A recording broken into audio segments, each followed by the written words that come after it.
Well, I'm at a different Starbucks, so hopefully the Wi-Fi works better here than the other hunk of junk place.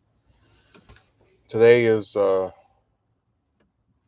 only found this out yesterday. It's Truman's birthday. I always remember that it's like in the earlier part of May, but I always forget usually what specific day it is. So I guess until we start getting some people, I'll just talk about him. Um, I have to admit, his earlier life is harder for me to remember entirely. I know that his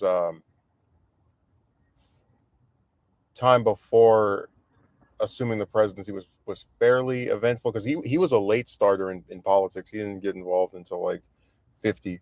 Um, but I remember he was a judge. Oh, and that he was investigating what corruption in the military as a senator.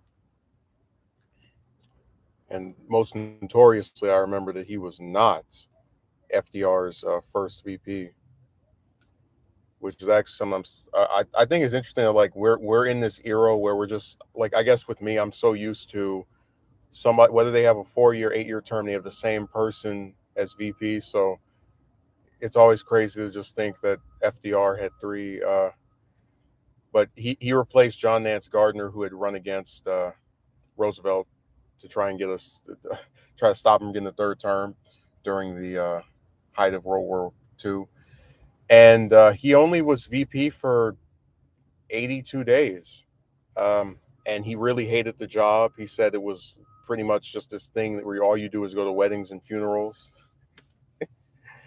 Um, he got called to the White House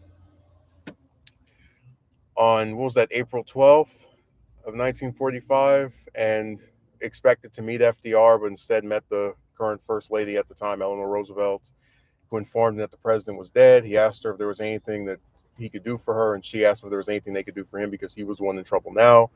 And it was only after entering office that he was told about the Manhattan Project and assumed the reins of government right as the war was reaching its conclusions. Um, but he made one of the most consequential decisions of any world leader, which was to drop the first nuclear weapon in Hiroshima. Um, and the rationale was always that if he didn't, then more people would have died. But it led to Japan's surrender and the end of that conflict. For other foreign policy matters, we could also talk about how he recognized the state of Israel 11 minutes after it declared itself a nation, under the belief that as persecuted as Jews are, they should have their own place. Um, it's kind of funny. I'm not going to say his name because I don't want to promote him, even though everybody already knows who he is probably. But there's a conservative commentator who made a president rankings, and they gave FDR like a F or a D, and then Truman a B or an A. It was like a B or a C, and it's humorous because they mention him making Israel, like recognizing Israel as fast as it pretty much as fast as it came on the scene is like their reason for ranking him highly. But then it's like this is the same person who agreed with every single economic policy of the other person that you gave a F to. It's just it's stupid. People take one event and they really just blow it up in terms of its importance. He also, was involved with the Korean War. That's the conflict that started North and South Korea being two separate things. Um, Let me think of something else. I'm trying to. And fired MacArthur. That's also from the. That's also notable. But yeah, he continued pretty much all of the New Deal stuff. He called himself trying to have a fair deal. He advocated for national health insurance, which is basically single payer, like they have in the UK and Canada and other countries. I know that after the railroad, there were some railroad strikers where he had proposed like having them be enlisted in the army, and that bill passed in the House but died in the Senate. He was the first president to address the National Association for the Advancement of Colored People. He had the President's Commission on Civil Rights. His support of civil rights actually led to what was one of the craziest developments, which was during the 1948 presidential election. South Carolina Governor Strom Thurmond launched a third party bid against him and won several states. It was just this big expression of opposition to Truman's civil rights views. Oh, and you know one of the most important things, he desegregated the military, um, which it's really crazy to think that for that only in the last, what is that, 70, not even like a full century, the last 70, 80 years has the military not been segregated. That's why I said a lot of this stuff sounds like it was 1,000 years ago, but if you just kind of like look at things, there's a lot of people who are 90 something, 100 now that have full memories of just a time where the military had no, they blacks here, whites there, that type of thing. Um, he wanted to run for another term in 52 and very much was interested in doing that, but a lot of the corruption scandals that he had at the time and his unpopularity over the handling of the Korean War and um, various other controversies within his administration persuaded him not to run. What's really interesting to me is that he's actually the last president who could have run for a third term, because he was in office when they passed the 22nd Amendment, so he was the first one. He was the last one who wasn't barred from being able to seek another term. It kind of reminds me of Jerry Brown over here, where he was. They passed some law, I think it was in 1990, about if you're the California governor and you've had more than two terms, you can't run again. But then because he served before they passed that law, he was able to run for a third and fourth.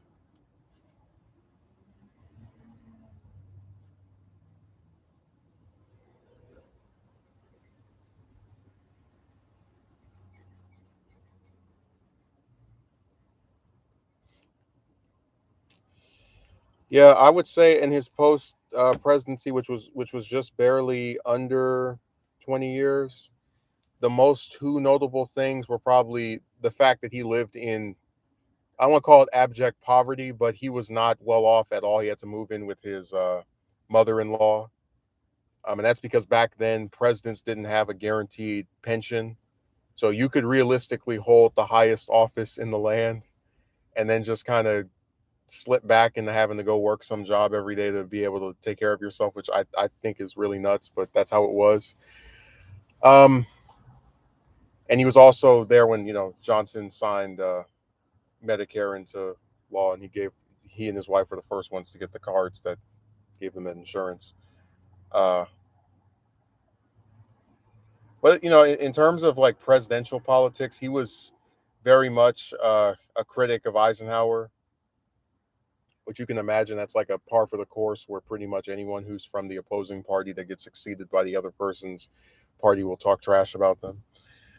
Uh, for the 60 election, I know that he was part of the, I don't want to call it the Stop Kennedy Committee, but he definitely preferred Stuart Symington. He did later say that he was fine with Kennedy for the most part, besides what he thought was his inexperience, but he really did not like his dad, Joseph, who was previous ambassador.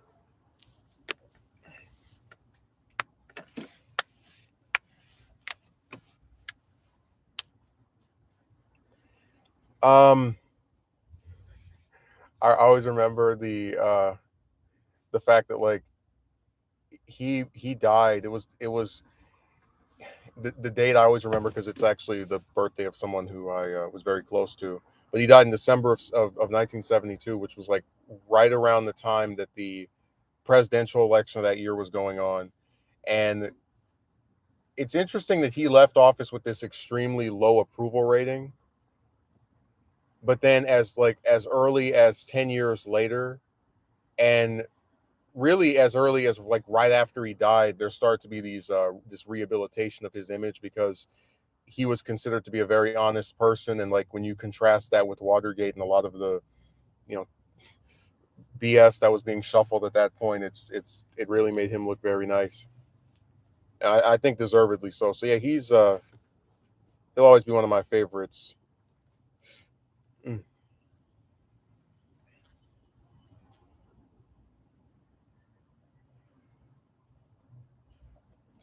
one person asked me how could you like him more than FDR. I said I like FDR just very much, but let's not pretend the Japanese internment camps weren't a very legitimate source of criticism for him.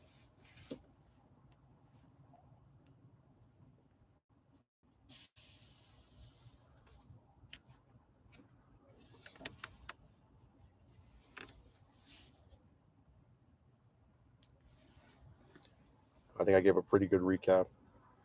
I'm always amazed by how you can just turn years into like literal minutes, when you're talking about something. I always find that very interesting. Just from the standpoint of like, here's this person that was in government for probably like 20 years, and then you're able to sum it all up really quick.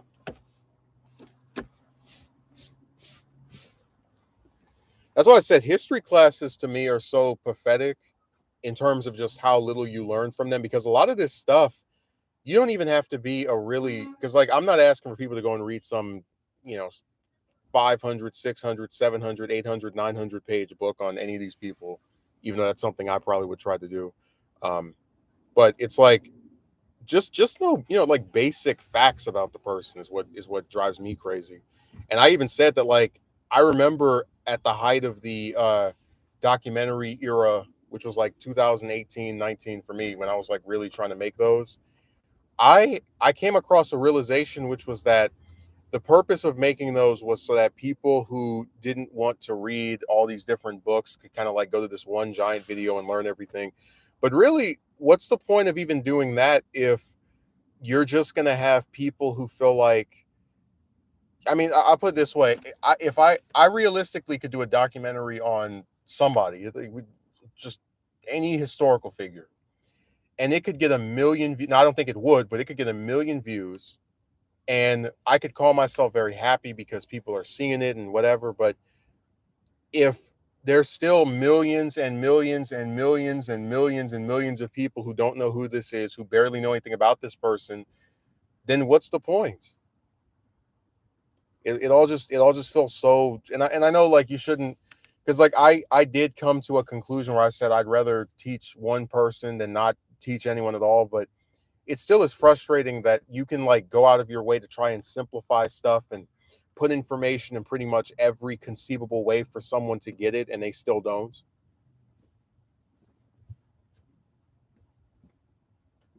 Because I consider people like that to be very basic historical figures. And when we have grown adults who are in their 20s and 30s and 40s who don't know who these people are, and these aren't people who grew up in the woods and have never read a book. These, well, I guess I should take that back. A lot of them I've never actually seen like just take a book and start reading. But I mean, we're at a point where people just don't read anymore. But it's like, these are people who in some cases have graduated from high school, have either attended or graduated from college, and they don't even know basic historical figures from their own damn country. And I think that's really sad, because like I get it when you're like 5, 6, 12, you know, and you don't know, basic people. But when you see that with grown adults, it's really sad. Because like I said, how do you correct it? How do you get someone's name out there? And I remember every time I do a video and it's talking about like the ignorance of Americans, I'm always just really sad, because it's like, no matter what the topic is, as long as it has to do with history, people just have no idea. Like, and it doesn't have to be like something happened 100 years ago or 20. It could be something as recent as a contemporary group of people. They did a poll where it was like half of Americans couldn't name a single Supreme Court justice. Um, Even though some of them have been sitting on that court for 20, 30 years. I just think it's nuts that, like, again, I'm not asking people to know all of them, but Jesus Christ, like, be familiar with at least a few. Do I know all of them? I'm trying to think. Like, that's actually a thing I'm questioning of myself, because they've been changing up a lot in the last couple of years. Let's see, you have Roberts, Thomas, is Alito still there? Yeah, he is. Um, Brer's the one that left. Okay, you have Sotomayor, Kagan, then Gorsuch, Kavanaugh, uh, Barrett, and then Ketanji Brown. I think that was all of them. I don't know for sure. I have to go look, but I know that's most of them. I know that for sure.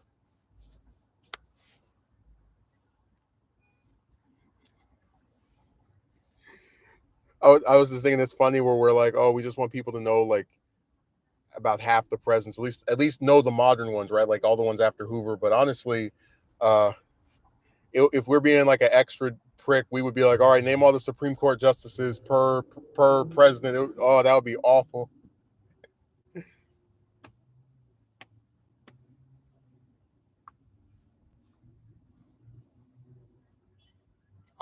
I'd struggle with that one undoubtedly.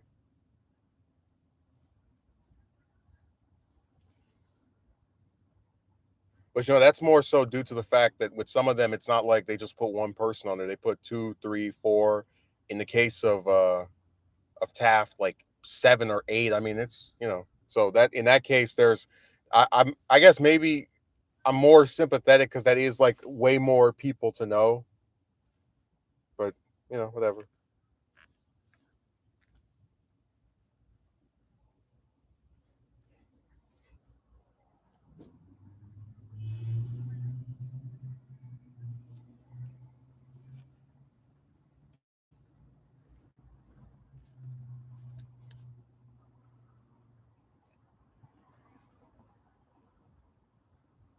I remember the first time I was gonna go to the I don't know, like I I guess what I think is really sad about the unemployment situation is that what's a good way of putting it? It's one of those things where you would really think, based off all the places that have now hiring signs, that they would, actually be doing that, but uh, you would be disappointed to find out that's not the case. Damn, I'd even go to see Guardians Volume 3.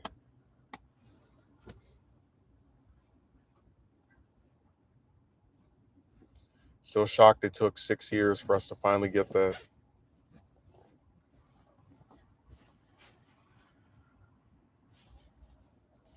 It was also really sad to hear the cast and Gunn talk about how this is going to be the last film in the series or trilogy, whatever you want to call it. Because for me, it's like, why I don't know. I'm just sick of trilogies. I've already said that before. I'm tired of everything has to be three this, three that.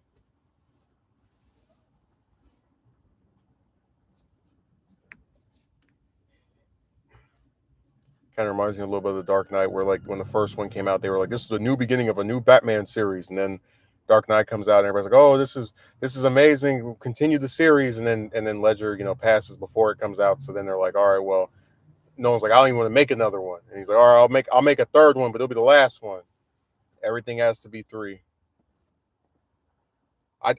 I seriously doubt I would ever be a director, but if I was and I had some kind of movie series or whatever, I'd make sure that it ended at four or five or something. Three is the most overdone, played out number in all of film. And it's not even that like I have a problem with some because some stories are just a three-act structure, up, down, up. Um, But I guess what bothers me is that a lot of these different tales feel rushed just to get to the third film. Uh, like they're not fully developed, and you can almost tell that they're not, and that's why they have to like shove everything into one movie, or like you could just kind of like watch it as a supposed trilogy and still feel like it's not as well put together as it could be if they'd stop limiting themselves to three movies.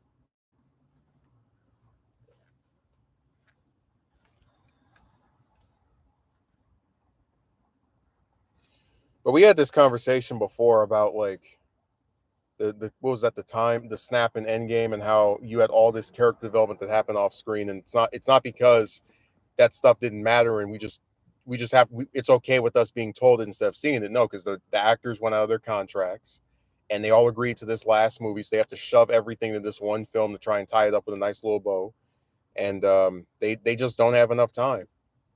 I think that film really suffers for that.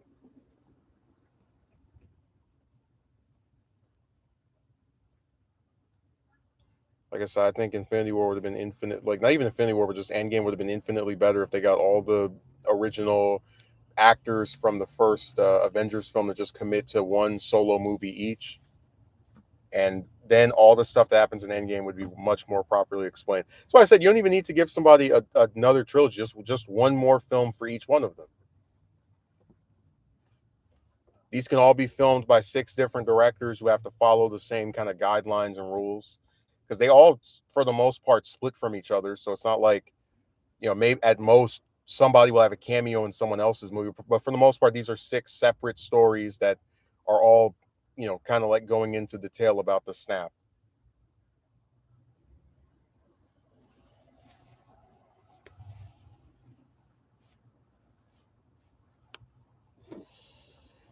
So I said people do not. Their defenses of this stuff they leave a lot to be the desired.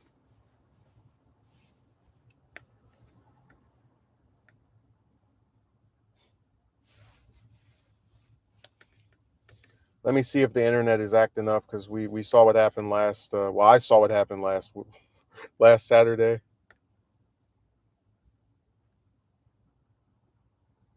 It's crazy because I really didn't even know that um it could glitch out like that, where it just wouldn't tell you the connection is not working or whatever. It really does that, where it just like goes off by itself. That's crazy.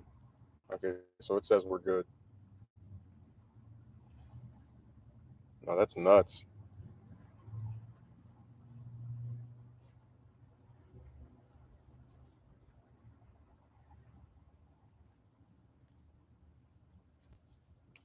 But yeah, in general, I'm not a fan of a lot of the writing choices that are made by these studios, because everything is just rushed and kind of not well done. Like for example, I was really get excited about there were some people that weren't, but I was excited about like Zod coming back for uh Flash, because I consider him to be one of the best DCEU antagonists. And I go and I listen to the interviews, not listen, but I read the interview that they had with was that Michael Shannon, his portrayer, the actor that plays him. And he's talking about how in the film Zod is more just like a generic antagonist, and he doesn't have the deep characterization. And I'm just thinking to myself, well, damn, I mean, I really wanted more. Like part of what made him appealing in Man of Steel, at least for me anyway, was the characterization that he had. There's someone who really just like wants to bring back his people. That's his main goal. It's something that is sympathetic in its general sense, but not agreeable in terms of its execution, because he's trying to destroy a whole other race of people to save his. So to take away that really, in my opinion, strong characterization, uh, and just be like, well, I guess we'll just have him be the generic doomsday antagonist that's a threat to the heroes. I don't know. It all feels kind of bland to me. So that's making me not as excited to see it. Because like I said, the fight scenes in Man of Steel, they're cool, but like I said, I'm someone who wants more than just punch punch kick kick. Like I'm really disappointed that that's like how he would describe the second time he gets to play this character, and seemingly the last time too. And we already talked about how insane that is, that like they're gonna bring him back from the dead just to never use him again. Man, Hollywood is run by some real clowns, man. Just the decision making and the thought process, and well, I already explained before, the DCEU has been just a mess ever since it first appeared on the screen, basically.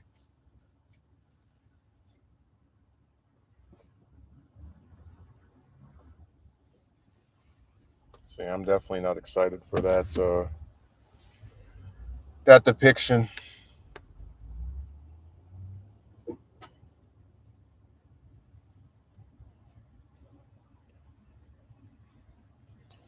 Yeah,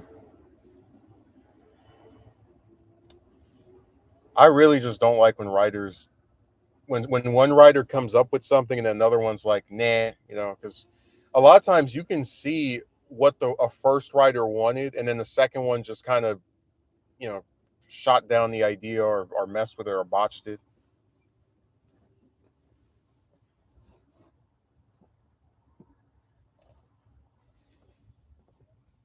Still laughing at all the fan campaigns that are trying to get Young Justice to have a season 5. I said I checked out that show during season 1 and never looked back.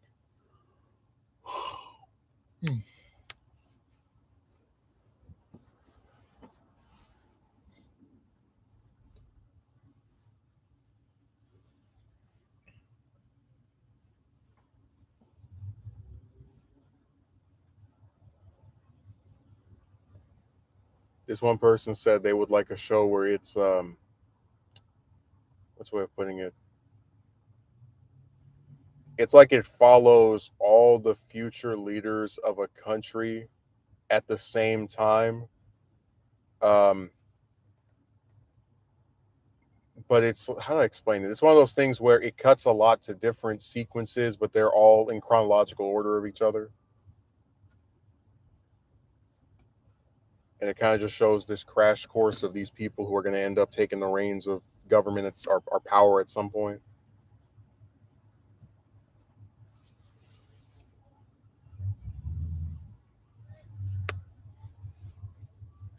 The only problem with doing something like that, in my view, is that it's kind of difficult to have some like, and I really hate saying this, but when you're talking about a narrative like a story, it's difficult to split your focus multiple times over in the course of one episode or installment without it feeling kind of like you're being shortchanged. Like, would I rather have a show that gives me an hour long episode, 5 minutes of this person, 5 minutes of that person, this person, that person, that person, or a show where it's 30 minutes of one person and another 30 of the other? I'd pick the latter option.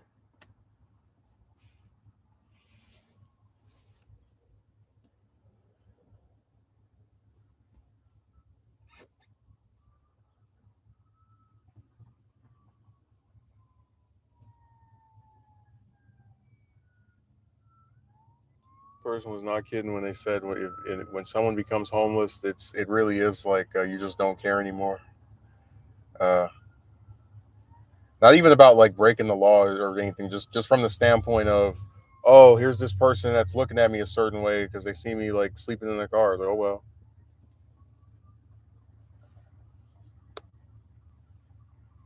I don't think I've ever seen David before. I used to go to school with somebody with that name.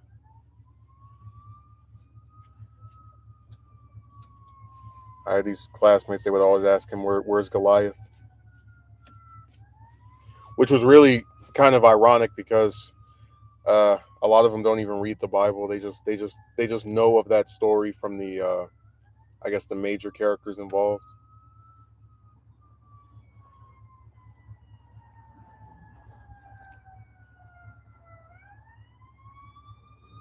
Every time I roll the window down, there's always some semblance of noise or whatever that just appears. It's irritating.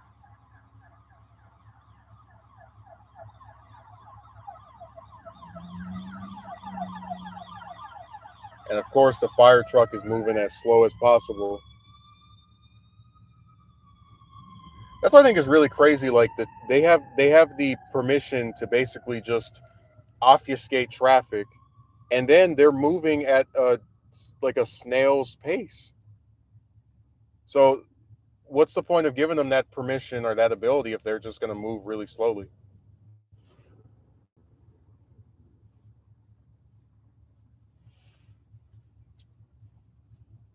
It's like we have to get somewhere really fast. We have to get somewhere really fast, and then it's like just snail like that, just moving at this tiny, almost non-existent speed.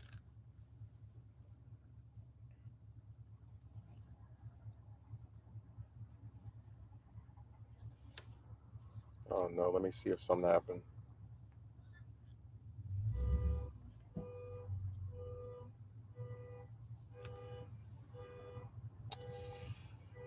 Someone's car. That's actually the second time today I've heard someone's car just going off abruptly and randomly. Like this, it happened earlier when I was like, I think sleeping or something. I heard one just going off in the background. I didn't know where it was.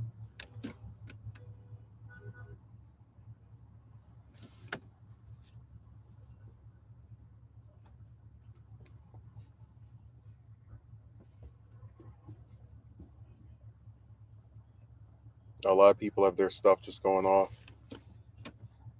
and sometimes people will have their car going off and not even know it's them because they have it's such a rare thing to have the noise be heard or made that they're not used to the noise that it makes.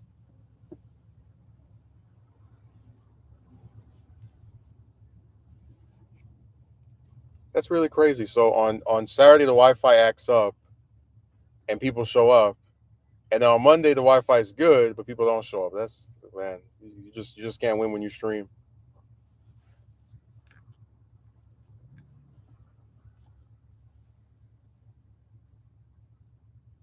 I made sure to run my errands and go and set my affairs in order, and this is the thanks I received. People not even showing up. That's it's outrageous. I mean, it is what it is. I'm not too shocked.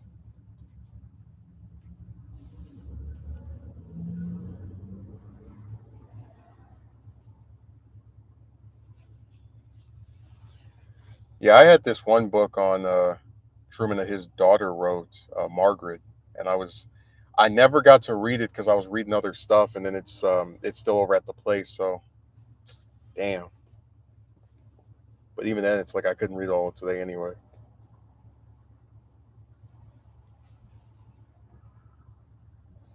Yeah, with books, generally speaking, I try to just focus on one.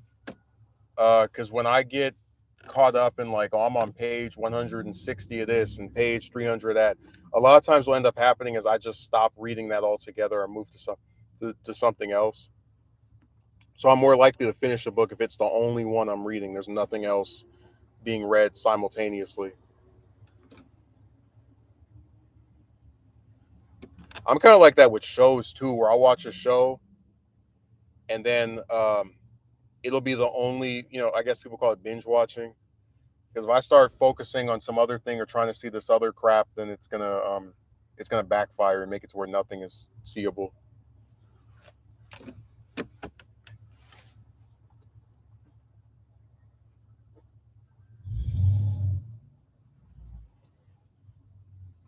I'm also fairly selective with shows I watch. I'm more open to seeing movies that people suggest because that's always like an hour and a half, 2 hours. But with the like some of these people will recommend a whole damn 500, 600 episode show or they recommend multiple shows and it's just too much. They always give their unsolicited recommendations. I'm the kind of person where a lot of the stuff I really like as far as entertainment is concerned, I'm almost never going to recommend it to somebody because I feel like a person who's curious would not need me to do that. Like they could tell I liked by the way I talked about it. Uh and then they would probably just go and watch it themselves if they really wanted to.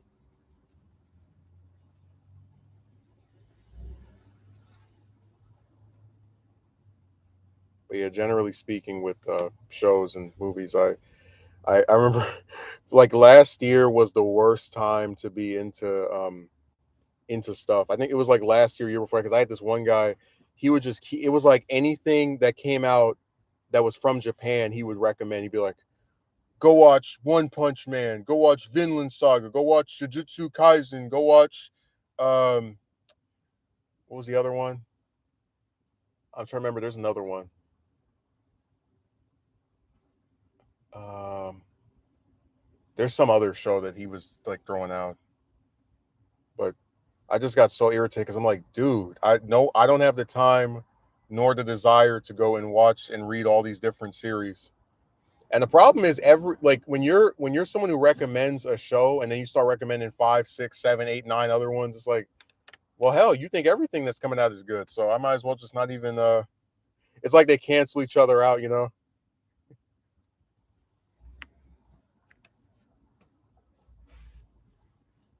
But yeah, I've never professed to be a anime or manga fan. Like, there's maybe like two or three that I've really liked to some large degree, and then the rest just whatever to me. Like, I don't care.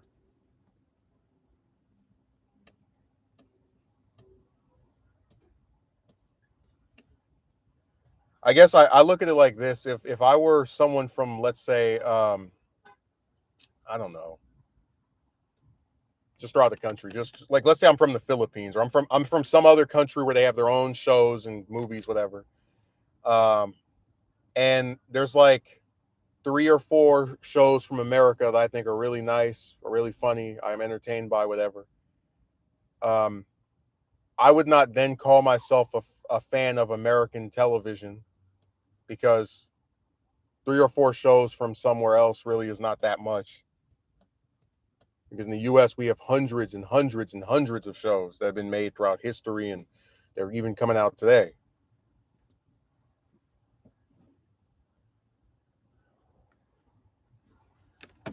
So it's just one of those things where you just kind of they just cancel each other out. They when people just recommend so much stuff.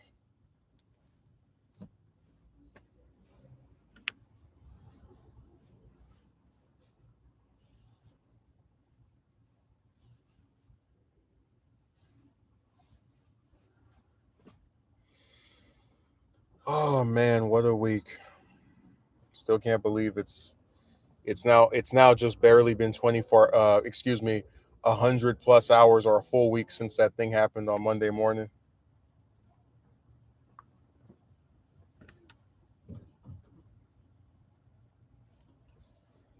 Like, I'm still having to remind myself that that actually occurred.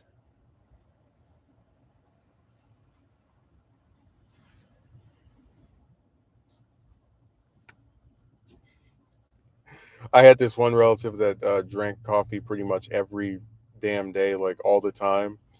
And man, they hated Starbucks. They would say they got a cup from there. It tasted like dirt and how expensive it was. And it was just funny because it was like, this is the only person I know that regularly drinks coffee. And then they're the main one, like, trashing the coffee place.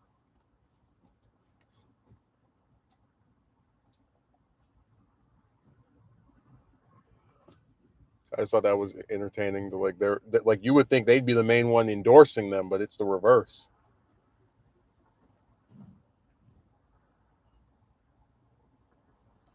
Yeah, I've got an interview at two something apparently with this guy.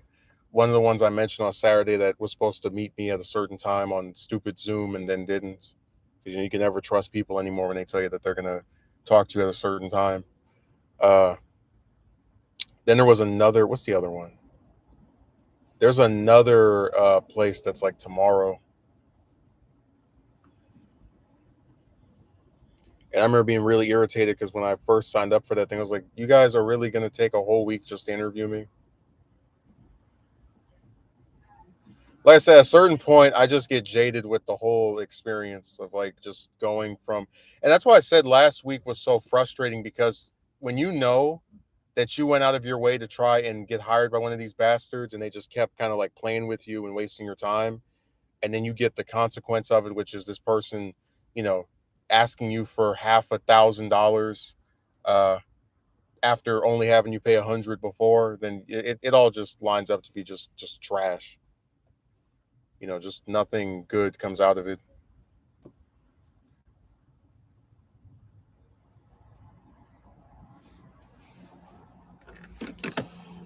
Oh man.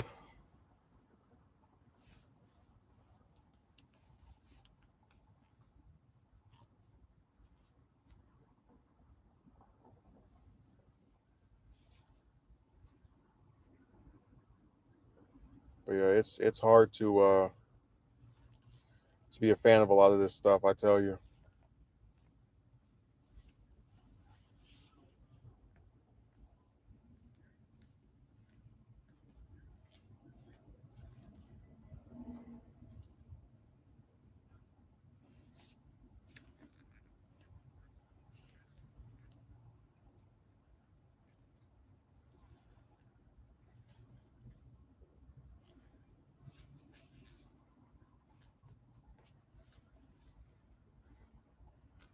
Still can't go over that guy that showed up that was writing all that crazy stuff.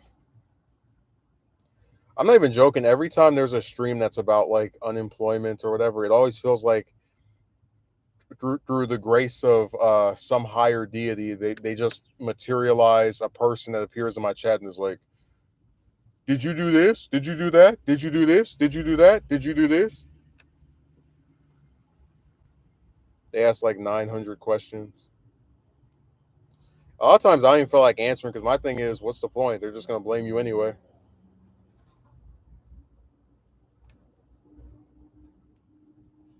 Because people online will be the first ones to stick their finger out like this and tell you that you're no good. They're like, "Oh, you shouldn't have done this. What were you thinking?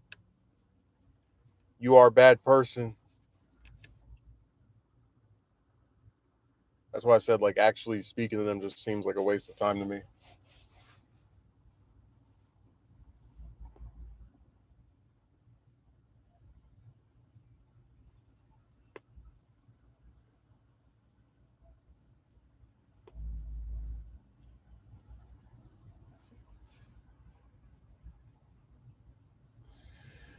But yeah, the saddest part definitely is like basic appliances, being absent. Like, uh, it's a microwave, but it's just like having your own washing machine, dryer. But then again, it's like I'm reminded that I was with someone who was mad that I was using their washer. They'll complain about how much hard work they have to do when they have to wash people's clothes, but then when you try to wash it yourself, they get mad at you anyway. So I say you just can't win. People just get angry over anything.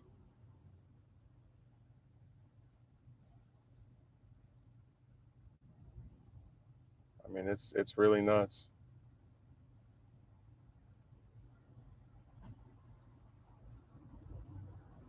I was watching the drive-through. Somebody got out of their car and walked over to the sit in the back seat.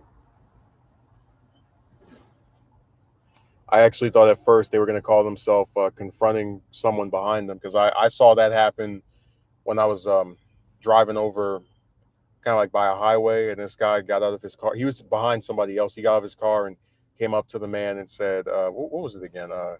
Do, uh, are you expletive serious? Be a man." And then, the word that starts with a P and ends with a Y.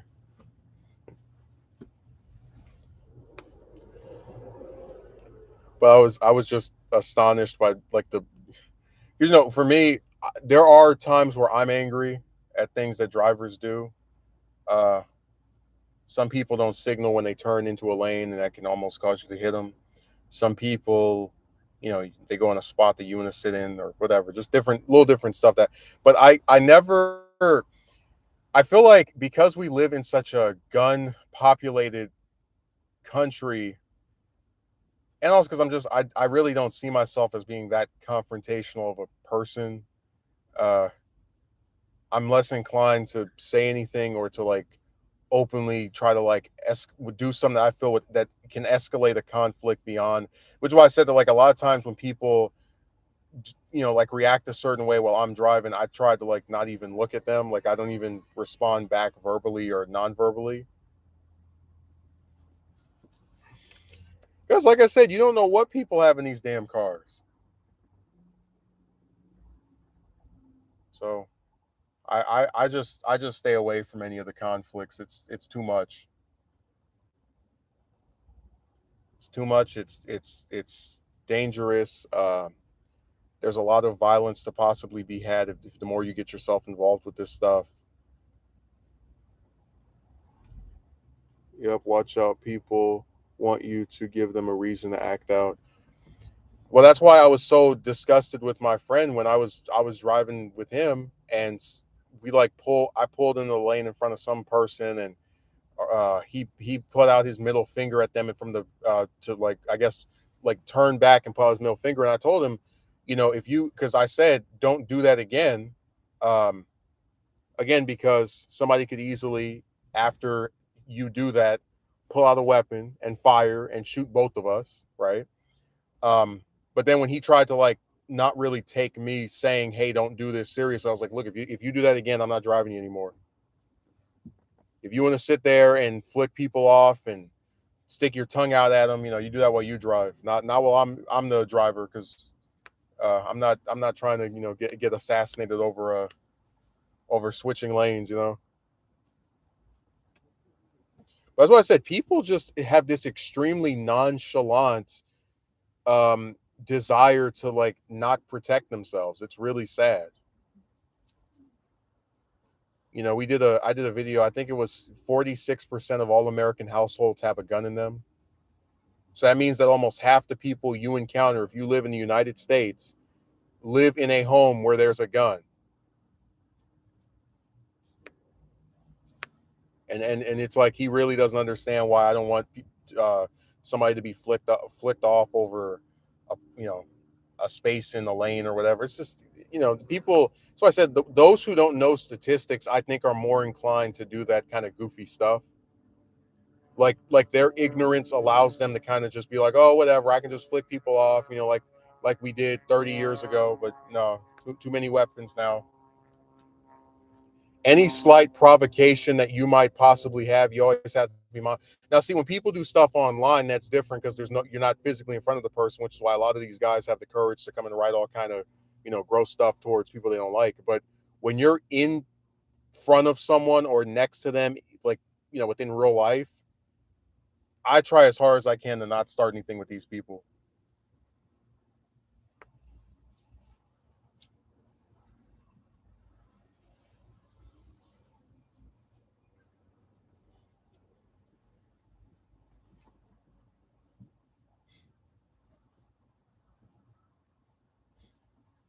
Oh, by the way, Zeal, because I thought this was. Oh, you finally got an avatar. I just that's why it took me a moment to recognize you. Uh, I'm so used to that pink Z or G or whatever letter they use.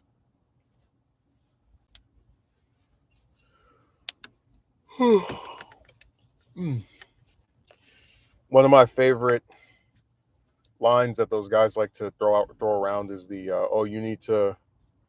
Let me see.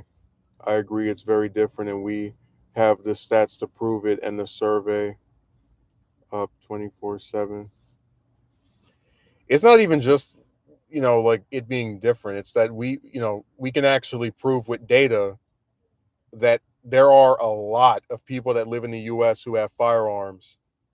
And remember, when you have a mass shooting, whether it's at a school, the post office, any other building, what happened to for the mass shooting to occur? Usually a bunch of innocent people who had never even spoken to the person that's trying to kill them happened to be in the wrong place at the wrong time. So if you can get shot over just being in the wrong place at the wrong time, who's to say you couldn't get shot by flicking somebody off or sticking your booty up at like that's why I said that, like, when he tried to say, "Oh, somebody's not going to shoot you over putting your," it's like, look, people have been shot over far less. Completely innocent people who didn't do anything to any damn body. They just happened to be somewhere where a crazy person with a weapon decided to act out, and then they get killed. But that's why I said that this is guns are like even the possibility of them is nothing to play around with.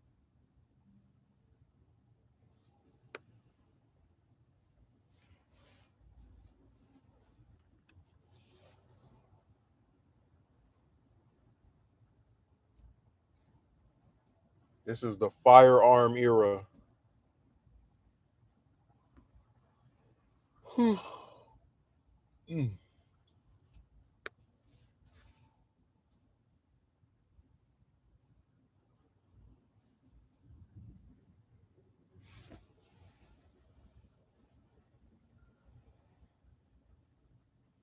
People just they don't even take their own life seriously. They really don't.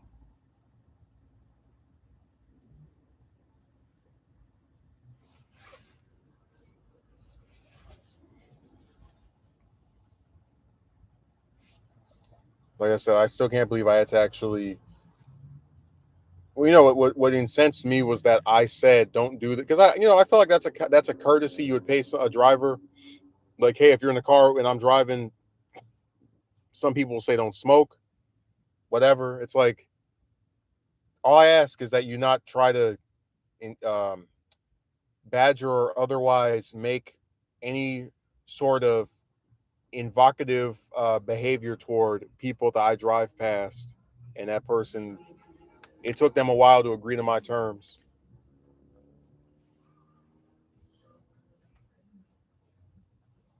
Yeah, if someone wants to start a fight, chances are they have a weapon. Oh yeah.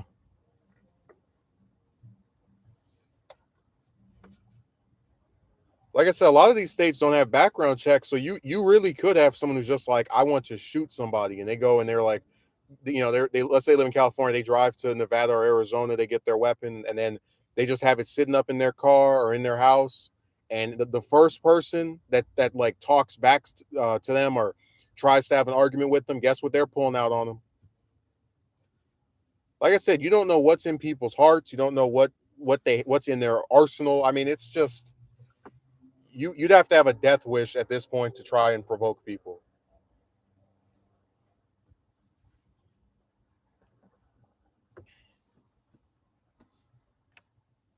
There are just too many weapons, too many.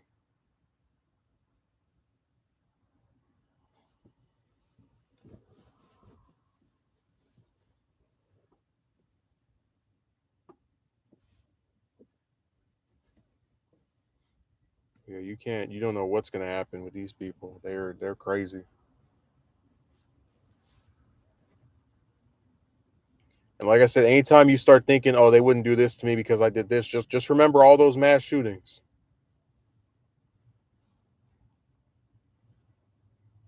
Anytime you start thinking, "Oh, I they wouldn't shoot me just because I stuck my finger up," just remember all those mass shootings. I'm not going to go in chronological order, but remember the University of Texas. That was in '64. That was at a time where there were no mass shootings. Guy goes up on the top of the campus, starts firing at random people, kills like 10 people. Look at Columbine. Bunch of innocent high schoolers. They happen to go to school with two maniacs. They get murdered. Look at Virginia Tech. Bunch of innocent students and faculty members. 30 something get murdered by some guy that a lot of them didn't even know or ever speak to. Look at Las Vegas. A bunch of innocent concert goers dancing to some music, all of a sudden have bullets flying from the sky, just blasting and ultimately killing like 50 plus people because some crazy person with way too damn many guns was like, all right, I'm taking some lives tonight. Look at the Orlando nightclub. A bunch of people sitting up in there dancing, having a good time, and then some guy comes in there and just starts firing and kills like 49 people, 48 people.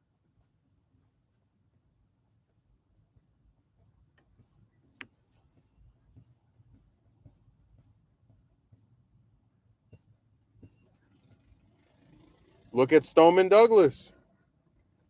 A bunch of innocent students get killed by again some other crazy student, or Uvalde, or Sandy Hook, where in both cases it's a bunch of innocent little children who've never even met this crazy adult who goes up and kills them. Same thing in Nashville. Like I said, I don't know how anyone even tries to pretend that you have to like give a person a reason to do something.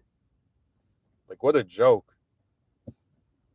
The mass shootings alone confirm, because the thing is, like, there are a lot of homicides that happen in inner cities, Chicago being one of them, but with most murders it's generally established that it's someone the person knew. um but when you're talking about mass shootings and just all this stuff with these guns, it really is just random people just get killed because they're in the wrong place at the wrong time.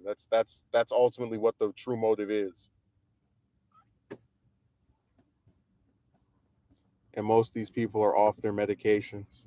Well, there's plenty of people that have like mental issues and they're not violent.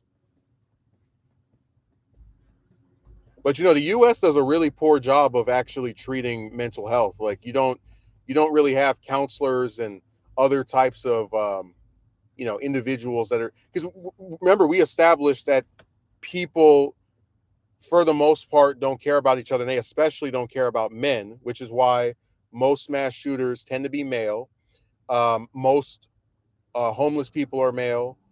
Damn near a quarter plus of them are veterans, male veterans at that. So, it's all part of that same thing of like when someone feels as if they don't matter and they're being treated like trash, they strike out.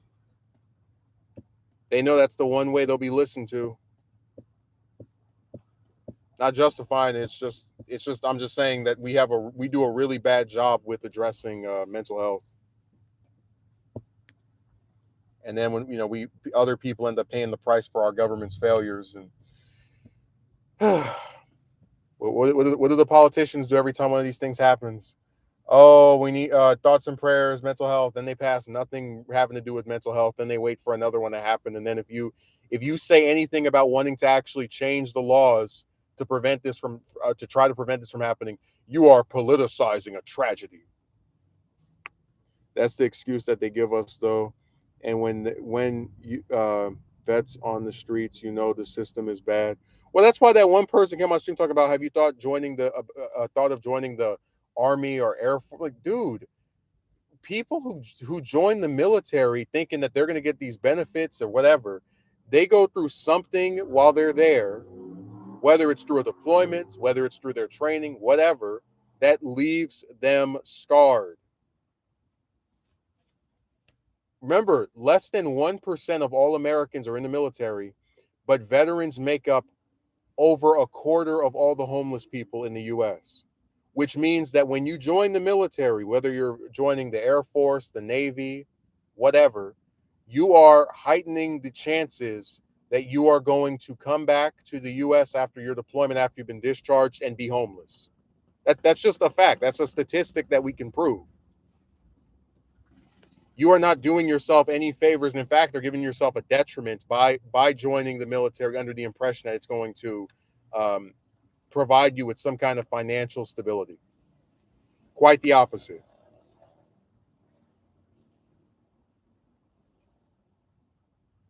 People don't like to hear that, but it's the truth. If you join the military, you are increasing the chances that you will be homeless. I'm not telling you not to join. I know when I was in like 10th grade, I wanted to join the Navy, even though I didn't know how to swim. But I just reached a basic conclusion, which is that I don't think well, it's twofold. I don't believe the countries that the US is involved in justify being involved yourself. Like I really don't think any of our conflicts are worth getting involved with on a personal level. Like I can't justify being in Afghanistan for 20 years, or Iraq or Syria or Somalia or any of these other places, Pakistan, or Libya, or Yemen. But my thing is, that's one of the reasons, and the other one was, when you see the way veterans are treated, it doesn't make you optimistic about any future prospects for your life in the event that you survive your time in the military. Everyone asked me the same thing, but they wouldn't go in the military.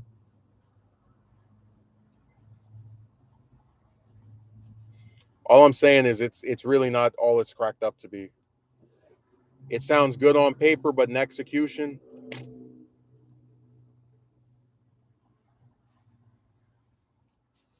so I said people just they create an image of something that's good, and then the reality says otherwise, and they're like, let me just ignore the bad reality. It's like, oh yeah, I'll go and join the military, and then I'll have this pension, and but no, something along the, I don't know what, but something goes wrong, and that ends up with the overrepresented number of veterans who come back and are homeless. See, I have no intention of joining the military. They could bring back the draft, and you would see me just disappear. There actually was some conservative commentator. She talked about bringing back the draft to wake Gen Z up, and I was like, Bimbo, you're a woman, so you're not even going. Like, first of all, you're an older person who didn't even serve, so you really have no leg to stand on when it comes to trying to like justify making people serve because you yourself didn't serve.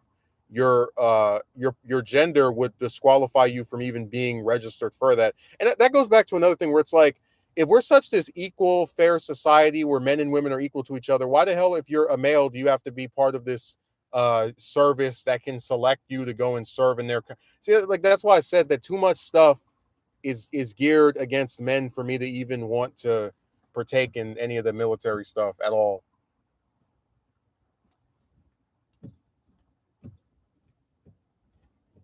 Yep, same thing with college. Sounds good on paper, but it's not a guarantee you get a job in the field you studied.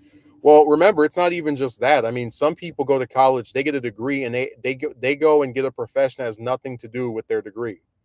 Other people who go end up with a bunch of debt, and then some people who go, even the ones who have someone who pays for it all for them, their life is still not any better. Like my friend, I mention him constantly because it's just a good example I'm talking about. His parents paid for him to go to college, and he graduated about what a year ago, and he still lives with them, and his job has nothing to do with his field of study. So I I asked my and I said this before that like I don't even know anyone who's under 40 that lives here that can afford their own place, except for that one person that got inheritance, but whatever. Like, you know what I'm talking about? Like anyone who like, works Monday through Friday and whatever, I don't know anyone that's able to do that. That's like not middle aged at the very least.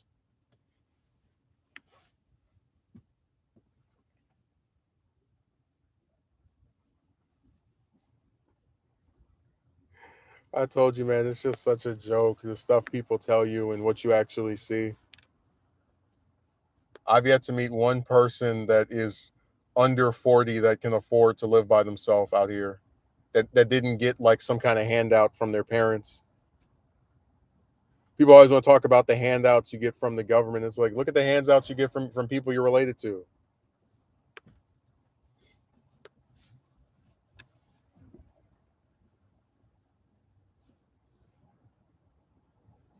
I already told you a lot of these employers are so sleazy that they'll purposely hire you and fire you in less than 9 weeks, so you or excuse me, less than 3 months, so you can't qualify for unemployment, like making it even harder to survive.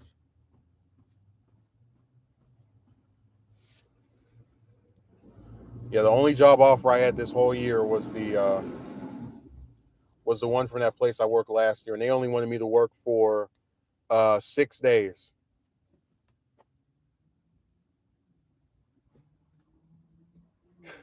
And you can bet I didn't take it because I'm like, why the hell would I go back and work somewhere that first of all has a really rigid schedule? Sometimes they have you work there during they have you come in at like excuse me, at 6 in the morning on Friday, every Friday, and then the rest of the week is all over the place. Sometimes you come in at 10, other times you come in at 11, other times you come in at 2.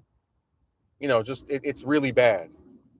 Um, and I was even saying that like one of the things I hated about that job was the inconsistency, because you know how like a lot of jobs are 9 to 5. Their thing was Monday through Thursday. It could be anytime during the morning or anytime during the afternoon that you come in. It could be 9 o'clock, 10 o'clock, 11, 12, which is really confusing if you're someone who you know like is trying to work somewhere and be consistent with their schedule, because that stuff really does trip up a person who's working there because you don't have the schedule in front of you. And then on Friday, it's always 6 in the morning. So that means you could get off realistically as late as 10 or 11 o'clock on Thursday and have to come back up there at 6 in the morning Friday. So you get like maybe 5, 6 hours of sleep and you have to get right back up out of bed. It's just it's nuts. It's really insane. Like I don't know how anybody justifies that. I really don't.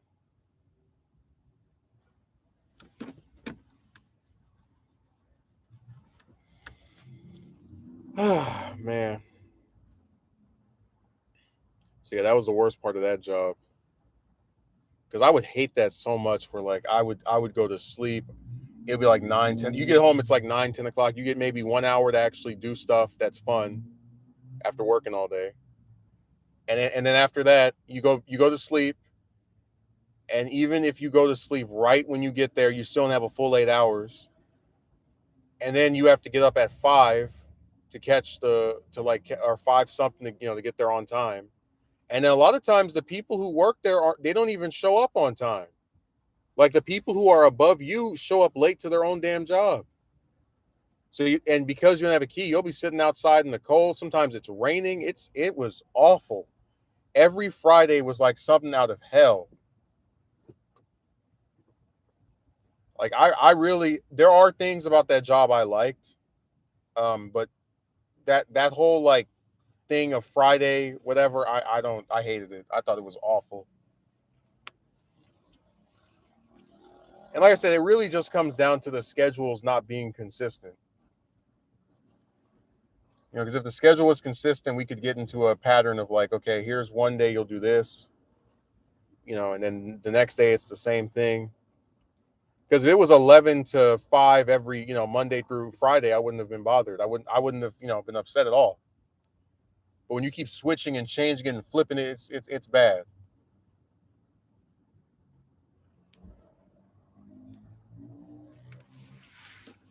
Oh, I swear these Starbucks are like right next to each other. So sometimes with Starbucks, I feel like they have more of these than gas stations.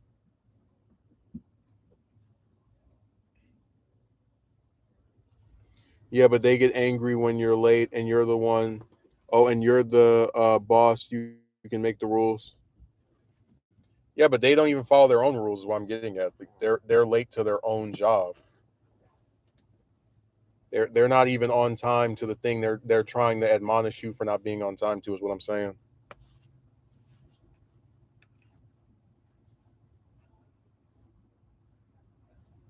I think that's really crazy. I'm gonna get mad at you for not being on time, but then I'm not even on time myself.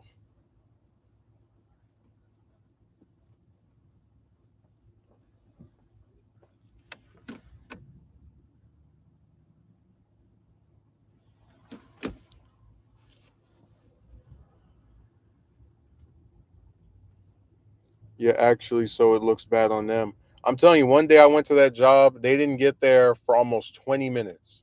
It was just me sitting out in the cold, waiting for them to show up on time to their own thing that they told me to come at 6 in the morning for.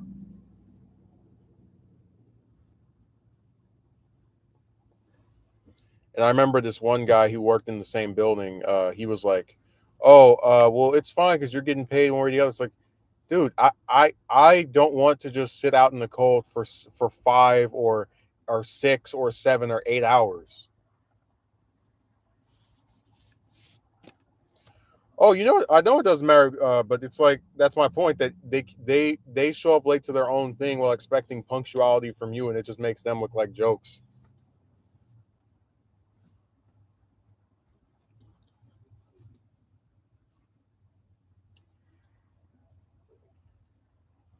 Man, every Friday was like that. You get up there and it's freezing cold, and they're like, "Oh, don't worry, this person is on their way somewhere.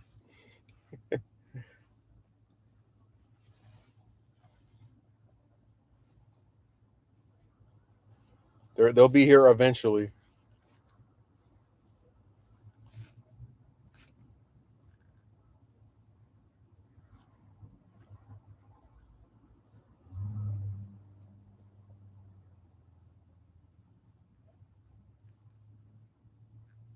There was this one thing I ordered. I think it was last. I ordered something about maybe a week ago, and it came in 3 days. And I was like, "Damn, that's some really good shipping." So because how quickly it came, I was like, "All right, I'm gonna order something from the same people." And instead of coming in 3 days, let's see, it was ordered on Friday, either Friday or Thursday, and Saturday, Sunday. So it's been about 3 days, and it apparently isn't going to come until Thursday. That's what they tell me. But they told me the same thing about the other one. It's going to take 6 days, 5 days. But you need the money, so you have to be quiet and all that. Man, you misspelled quiet like there was no tomorrow. You have to be quite and all that. I mean, there's just some jobs I'm not gonna put up with stuff from. Like if you're working in retail and people keep stealing stuff and you get blamed for it, I would just quit because they're already like putting you in their crosshairs for over some you didn't even do.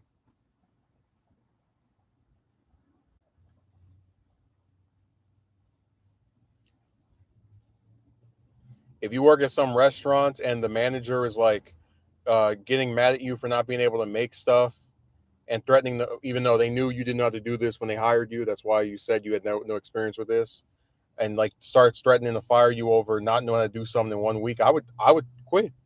Which is why I said that like that retail, that place I worked the year before last, they're really lucky that I wasn't as I guess knowledgeable of how these places operate even just a little bit over 2 years ago. Because if I was, I would have turned them down. I would have like walked away right when that happened. Oh, there's somebody I haven't seen in a very long time. Rev, I tried to reach out to you on what's that amazing site that you love so much, Piscord. See how you were doing.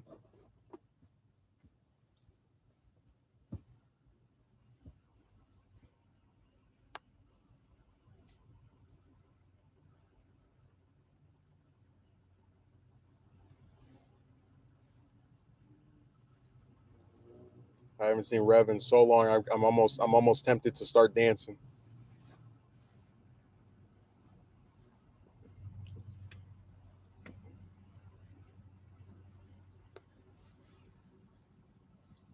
It's, this is the biggest reunion ever.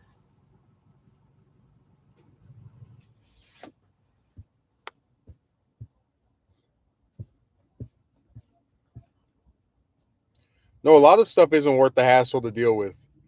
Which is why I said that a lot of these jobs they get off on the idea that they're the only place that someone is working or willing to hire them, whatever. But when you've been through as many interviews as I have, and you know how, and you've like worked for different places, and you know how fast they'll just throw somebody away. Discord for real. Let me check. I'm gonna go log in my computer. Yes, I tried to reach out to you. I know you've been very busy with your new adult film company, but I'm just trying to make sure you're all right.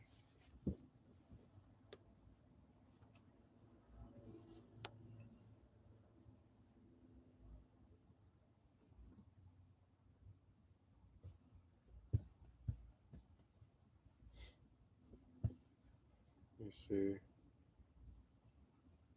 Tell you when jobs start getting rid of someone very fast, and you start seeing just how replaceable you are, you're like, all right, forget it.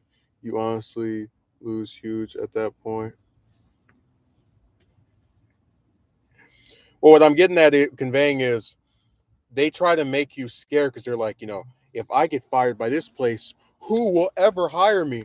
But if you're gonna get fired one way or the other, even when when you're trying as hard as you can to appeal to these bastards, I would just say to hell with it. I'm not gonna sit here in it for the next 2-3 weeks in agony over whether this place is gonna keep me or not. Forget that. Same thing with the last place that I worked. I mean, they had me for 8 or 9 weeks until they closed down for the rest of the year. They chose not to bring me back for like as a full time employee and gave me some crappy offer talking about you can work for us again for this Friday and next week. So then, if you do that, you're going to work for them for 6 days and then be unemployed again. So I said, no, they're either going to hire me full time or I'm walking. And I walked. I must have lost their damn mind. Think somebody wants to who the hell can live off of working 5 days a month? Like stupid. But again, that all came from their refusal to hire me on full time. Why they decided to do that, nobody knows. I couldn't tell you. I just know that the offer I was given did not sound very appealing, so I walked away from it. I said, forget it. I said, this is stupid. It's dumb. It's goofy. It's cartoonish.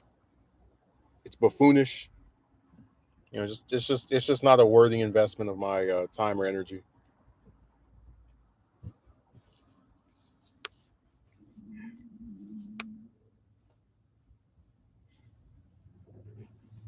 Well, I've lost a lot of hope. I mean, going to job interviews now is like a joke anyway. Like, I'll go there, I'll answer all the questions. The people smile in your face, make it sound like you're the most interesting person in the world, but they have a knife that they're planning to stick in your back. It is what it is.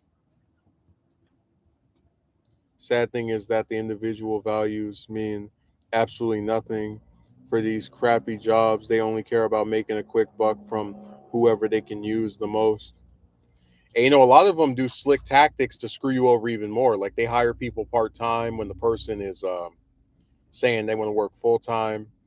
Um, I mean, it like I can't even tell you that out of all the job applications I've gone through, how many of them have been these places where you go on like a website, you put in you want to work full time, and they'll purposely put their thing as full time or part time to make it seem as if you can negotiate more hours, you can get more time, but they're all planning on screwing you over too because they purposely when they hire you and they know you want to work full time, give you like 3 hours a day, 4 hours a day, 5 hours a day, 3 days a week, just all types of little cheap crap that you'd have to get.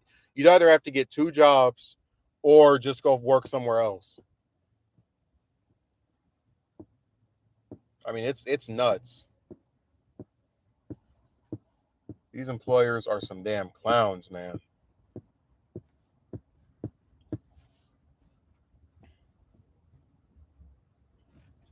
Yeah, quick buck from whoever they can use the most. Absolutely.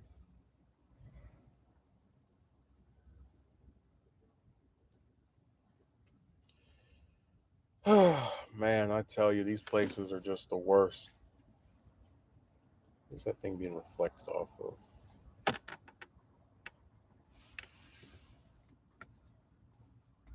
Okay, so that's not related to that. Thought it was.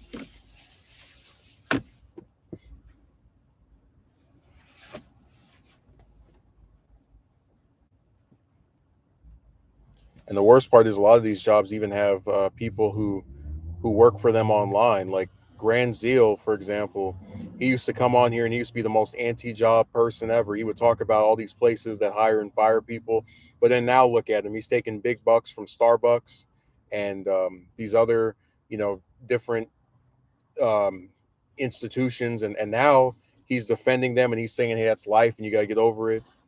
I mean, he's really evolved into this corporate chill.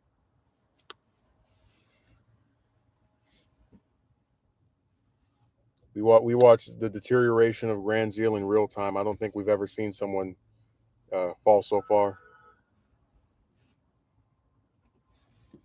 And right now, the reason he hasn't typed anything anymore is because he's sitting on his couch made of gold, stroking his several bands of $20 bills. So he's not even like paying attention to his computer anymore because he's already made it thanks to selling out for these companies.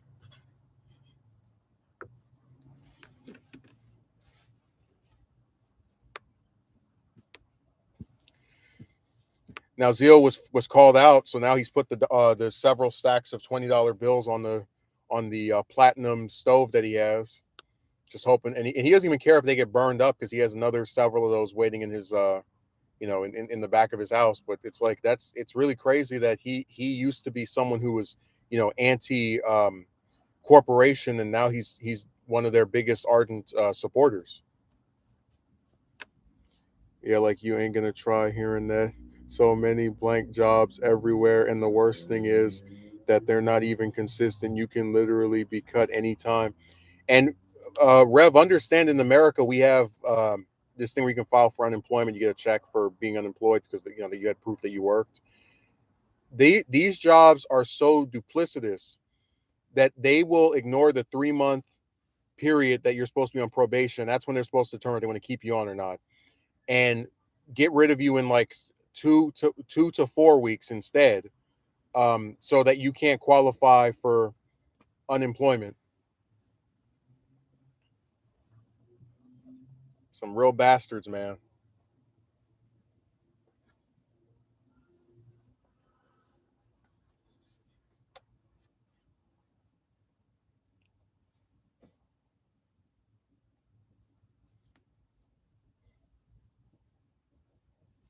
Yeah, I've been hoping that you were doing all right because I missed our discussions, but I figured that if you weren't too busy with your adult video business, you probably were uh, kidnapped by some of those very large chested mercenaries who wanted to get at your fame and recognition.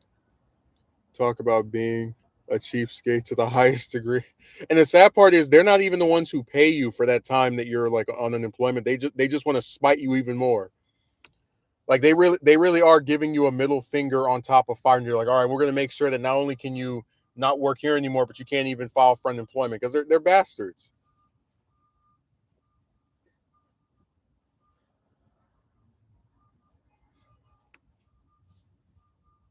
Oh, they love doing this cheap stuff.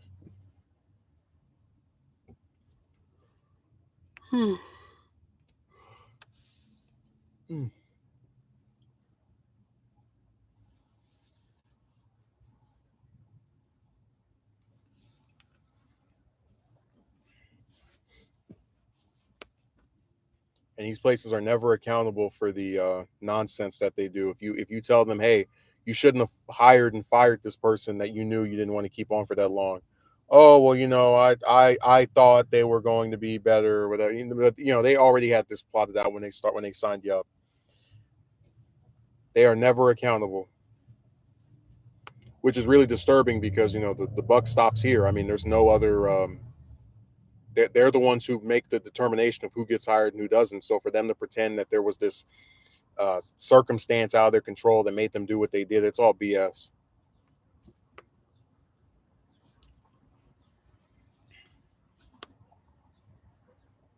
They're cheapskates. They're chameleons. They're a lot of bad things. I can assure you of that.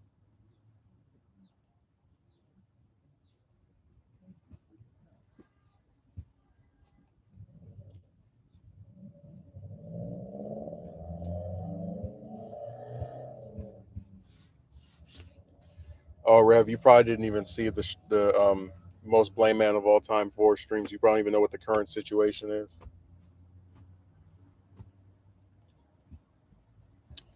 You want to know what's crazy? I'm living between my car and friend's room. I screwed over by my other job because I got a second one. Oh, they love doing that where you work for one place, they don't pay you enough, so you start working for somewhere else. Then they like schedule stuff with each other to conflict and screw you out of one. Yeah,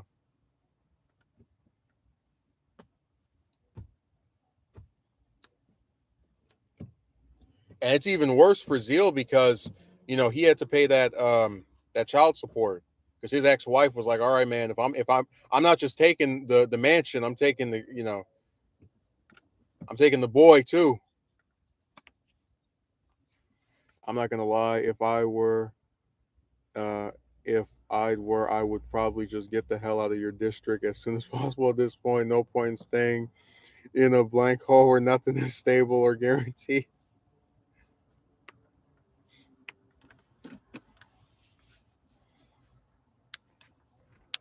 It's kind of funny you say that. When I was doing my extensive job search last month, I'm not even joking. I drove to at least three different interviews that were roughly 30 or 40 miles away from me, like places that are far from where I even have lived or stayed.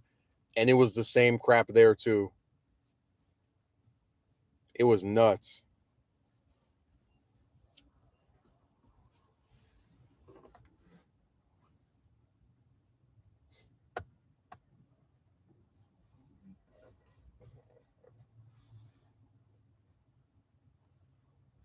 So even if you go to another district or part of the state or area, you still might end up having this problem. And there was one person who came on my stream a few months back, not a few months, about I'd say a month ago, several weeks back. And they were like, "Oh, just move to Texas." I'm like, "Dude, Texas pays minimum wage $7.25 compared to the 15 or 17 that you get out here. I have no one I know that lives out there, so if I get screwed, it really will just be me sitting in my car." I mean, I don't like it was really crazy to me that that guy actually thought that was a brilliant solution. Like that was something that makes sense, you know? So I said, people are crazy as hell. Yeah, Rev, he talking about move from the West Coast all the way to the South because I'd have to use a plane. That's not like the states next to me are Arizona, Nevada, Oregon. Um, go to a state where you get paid less than half of what you already do, where there's no one there to support you if something happens to you. Brilliant idea. That guy is just a complete buffoon. By the way, he admitted he lives in his parents' house, so it's like he has no leg to stand on either. But he wanted to give all this advice.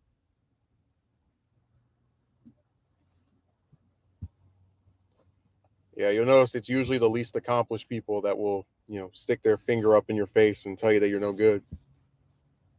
That's like a 5 hour plane ride. Oh, it is. Because I went to Alabama uh, the month before last. And that ride from, well, I didn't go directly there. I went to Atlanta. The ride was about 7 hours. And then, so yeah, it would be about 5, 6 or 7 hours. Probably about 6 or 5 because it's not as further along, but it still would be a several hour plane ride at minimum.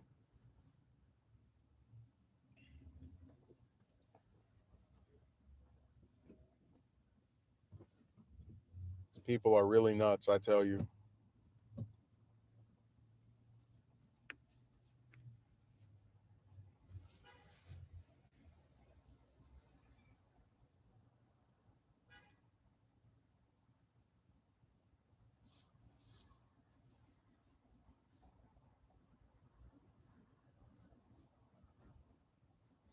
Just move to Texas.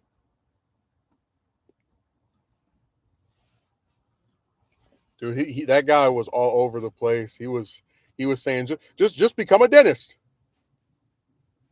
All just throwing out all types of weird stuff.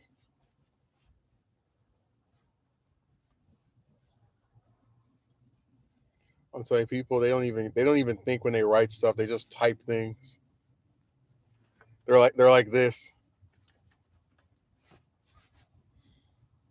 God, the brains on these people just disappears.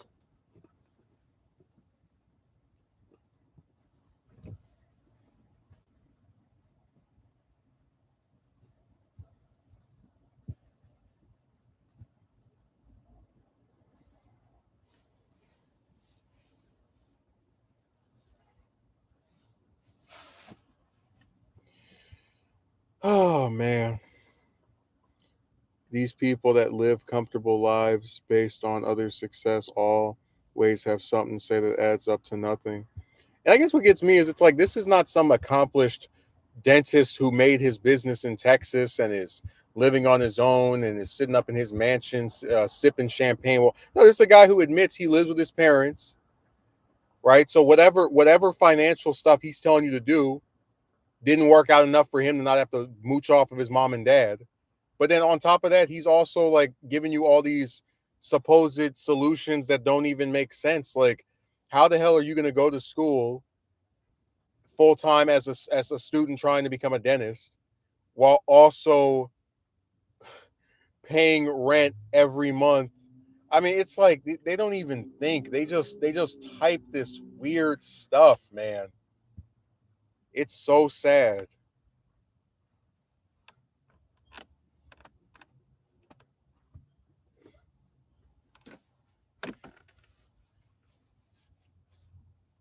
He was very comfortable from his parents' basement telling you what you should do to not end up in his situation. Because if there's anyone who can tell you how not to end up in a situation, it's the person that's in it.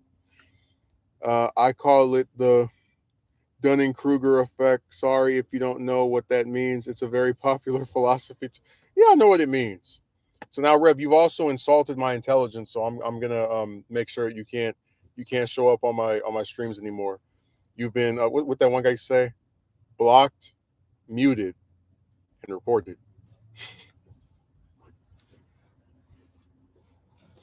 So we won't be seeing any more comments from Ref. He made his very brief return, and he's making his very quick exit. I'm so disturbed by the way that he has chosen to speak to me and to say that he doesn't think I know these terms. I'm very offended.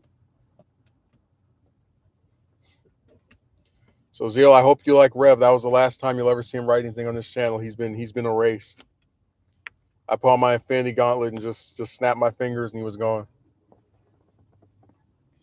Somebody really should make that like a video effect on YouTube where you just when somebody gets like blocked or banned or whatever, they have the little dust, like the avatar and the username and the comment just crumbles and like floats up in the air.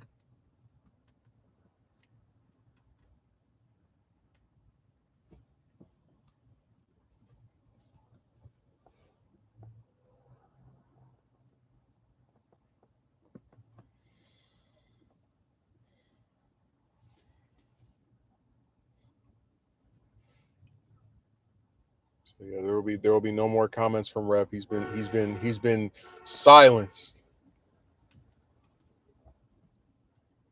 You're gonna ask me who's Rev Mago? I don't know.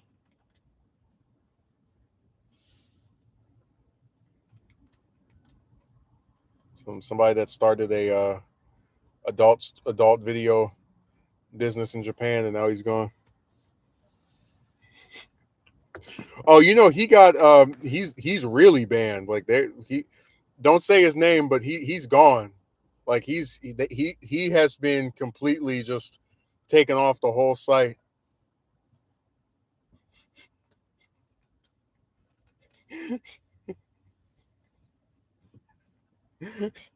I'm just imagining him sitting in front of his computer with a little baseball cap on. He's got like all the lava just pouring off of him.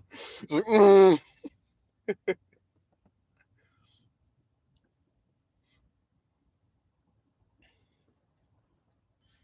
It's like I was a user on YouTube and then they got rid of me.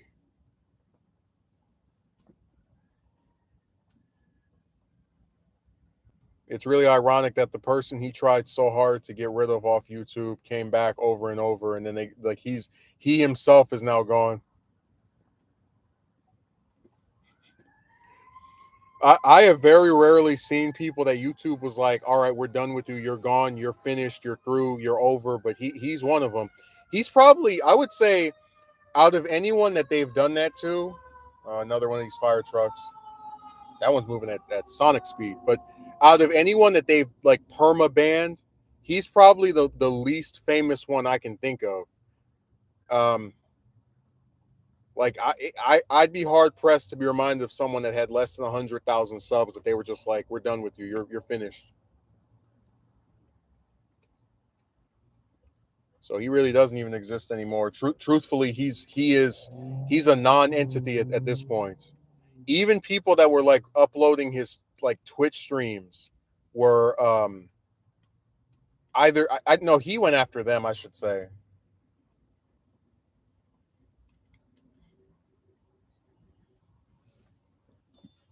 Yeah, he is a non-entity. And like I said, I'm usually against that type of stuff, but when you're over here making fun of someone's deceased parents and all the other little nonsense he was involved with, my sympathy goes and kind of just evaporates.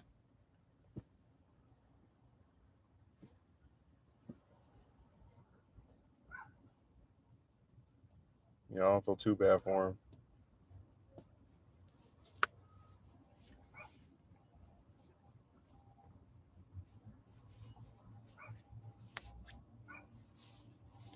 But yeah, I've been very disappointed with some of the comments that Zeal has made today, along with some other days that he's he's written things I have not been a fan of. Yeah, you got to do something really stupid to get permanent ban, like upload. I don't think I mentioned to you there actually is porn on YouTube. Like there are movies that people have put up where you can see, you know, uh exposed areas, I should say. And there's like rituals from like tribes that are on here as well. It's funny that I think I mentioned before that like there was a guy who got his stuff kept getting deleted for violating YouTube's terms of service, and he made a video where it was a bunch of where it was like him playing a bunch of videos that nobody messes with that violate YouTube's terms of service. So he had the one video of the guy jumping off the building, and another one where there's a guy that tries to set himself on fire in the car and then shoots himself, and the Zapruder film, and it was just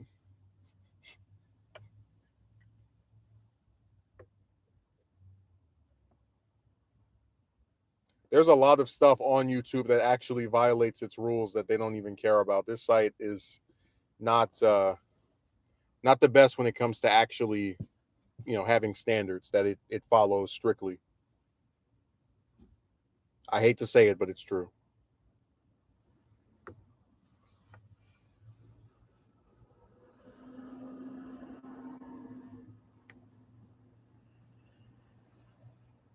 Oh, but he was doing a lot of dumb stuff for sure. Oh yeah, I know they biased as hell. By the way, Rev, I wanted to get your opinion on this because Zeal was trying to tell me that this is like I'm crazy. Um, I believe in America. I'm not talking about Japan. I know you guys are more versatile, but I believe in America, men have very limited clothing options.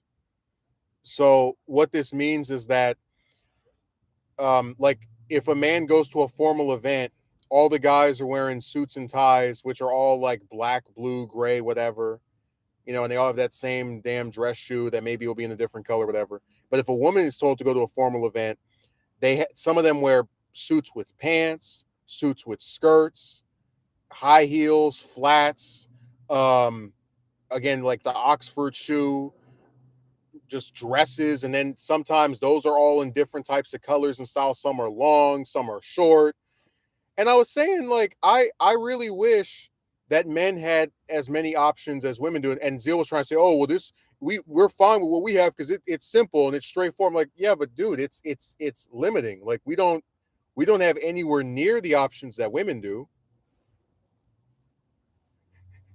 And Rev, I had floated the idea of, because you know how like to break a norm, you have to like break it yourself. You have to just start doing it, and then people gradually will feel less uncomfortable with it, because that's how women wearing pants started.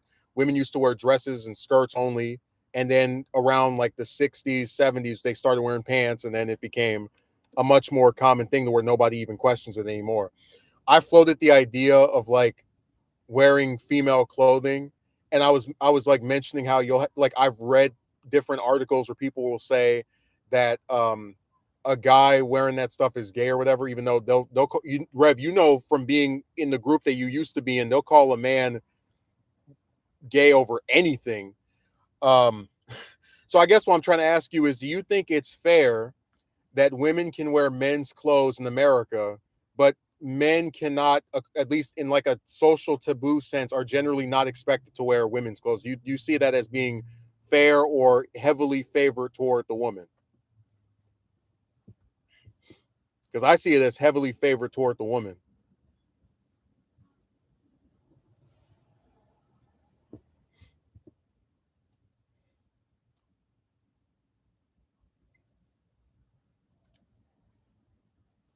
Yeah, I want to get your opinion on that. As someone who's not from out here, I want to see what you think of this. One side can wear anything that they want in addition to what men wear, but then the other one is like pigeonholed and they can only put this on or whatever. I just don't think it's fair. I really don't.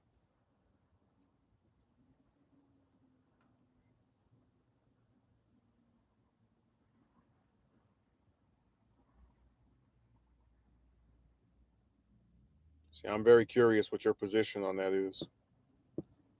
Because, like I said, I'm just someone who wants equality.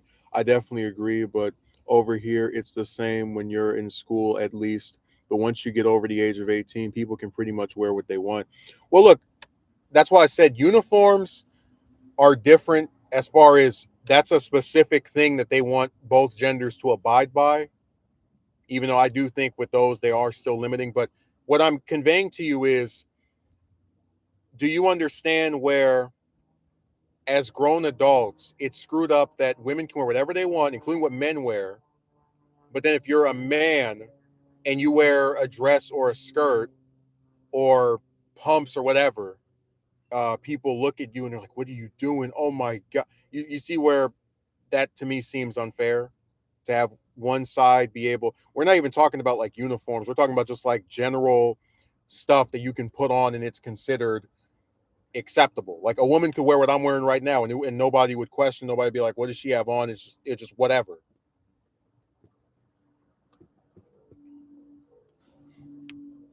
Like I said, I know that schools have uniforms. I'm aware of that. I'm just saying that, in the general sense of like, yeah, I do. It should go both ways. Exactly. And dude, Rev, my favorite thing is they like to fearmonger and red scare. If you wear women's clothes, women will not like you. They never did. We're like that's just, they're taking the same way they already felt and trying to like use that as a rationale or excuse to not what's the way of putting it, like to make you afraid of doing something bold or otherwise not readily done by the people around you. It's really funny. If you wear their stuff they won't like you, even though they already didn't like you when you wore regular men's stuff, but still. So it's like we'll get the same result either way, but I guess we're supposed to be scared about getting the same result anyhow.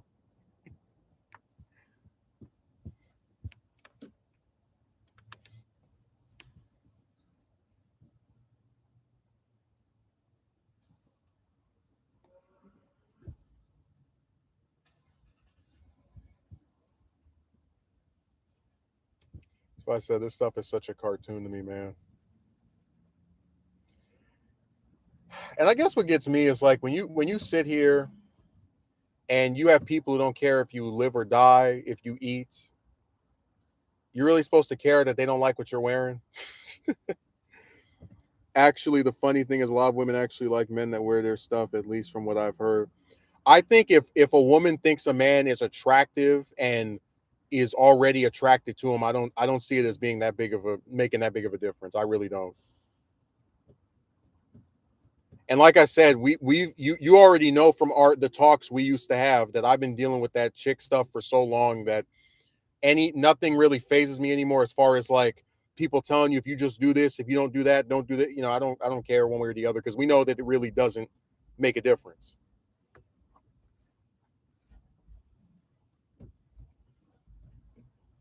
You understand what I'm saying? Because it's the same result already, then there's really no new result to be had. Yeah, they toxic.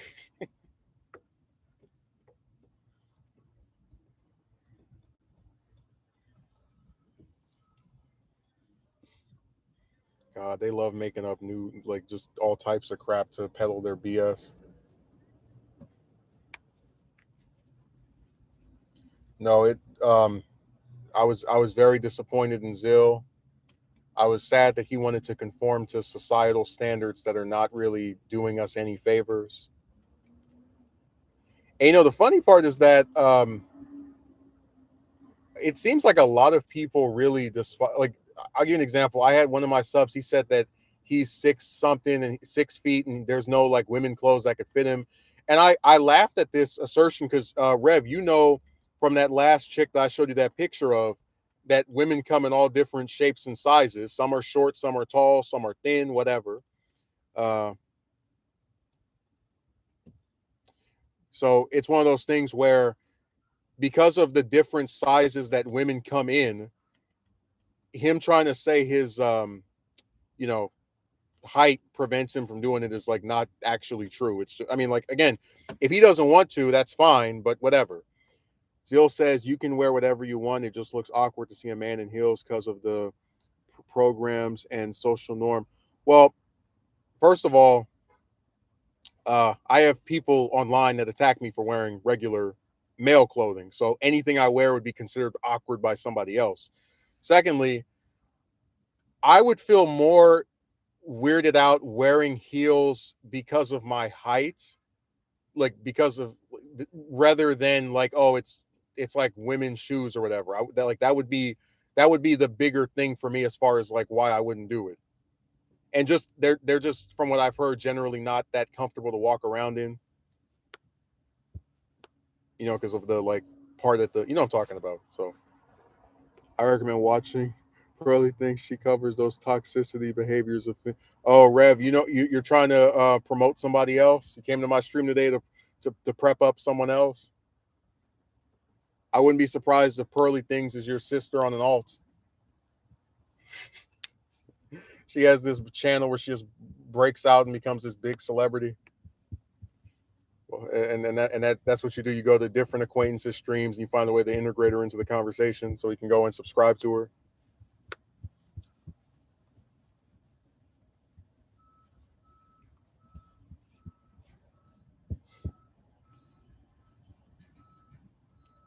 Yeah, you're going around promoting her, making sure we all know who she is.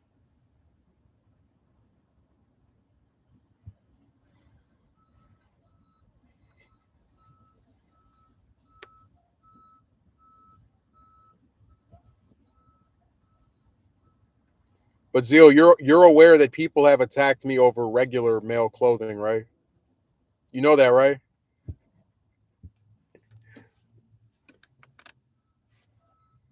Oh, for sure. Oh, for sure. Socially, it's not normal. Yeah, but what I was saying is that you can go and look at previous eras and things were not normal. Men wearing earrings was not normal, 30, 40, 50 years ago. Women wearing pants was not normal 50, 60 years ago. So a lot of stuff is not normal until it is, really. It's just one of those things where more people have to do it for it to become a regular thing.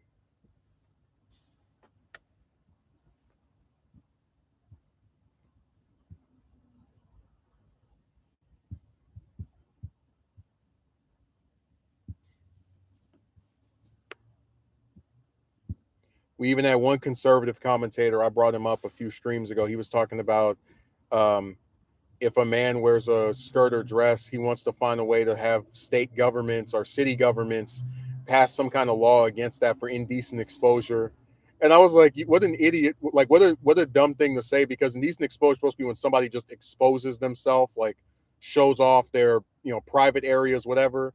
But you're trying to go after someone for wearing an article of clothing that is typically associated with and I like how he made the excuse for women wearing pants. He was like, well, women have pants that are generally indistinguishable from men. It's like, no, some of them have pants that button up on the side or have like some kind of design on it that is feminine. I mean, there's a lot of like little different stuff that's thrown in there, but it was it was really funny because it's like the reason that guy, I just want to understand something, Rev.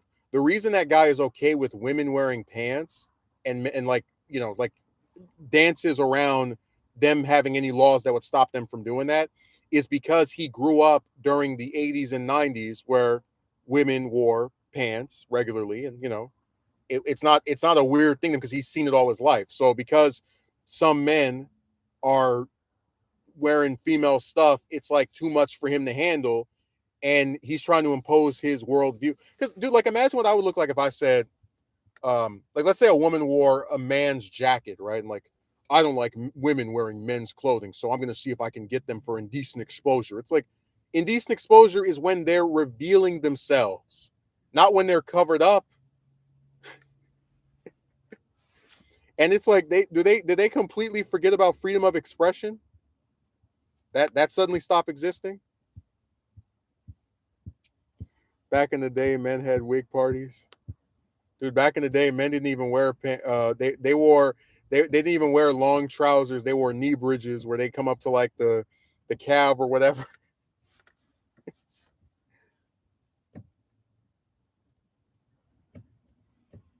Some women have pants that zip up from the back.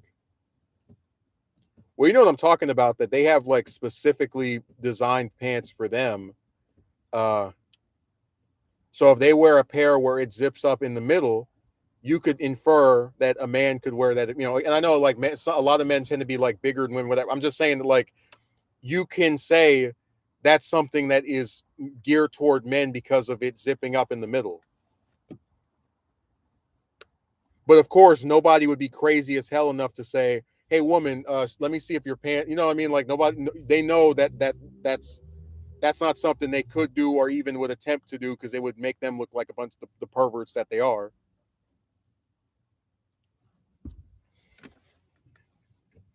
I just can't imagine that like you hate the idea of men wearing females' clothing so much, even though it has nothing to do with you, that you would try like you as a anti-government government needs to get out of people's life persons like yes government please police what people wear, please tell people what they can and can't wear.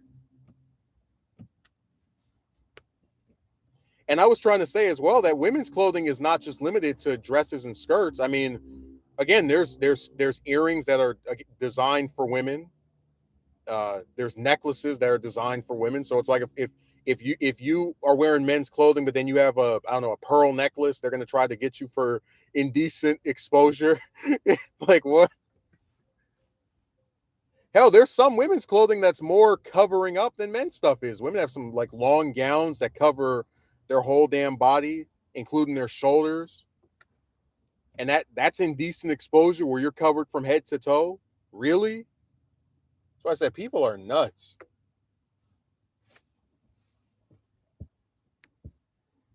That makes me want to wear a dress or a skirt just to piss him off. Like, seriously. If they get that fired up about it, I feel like doing it.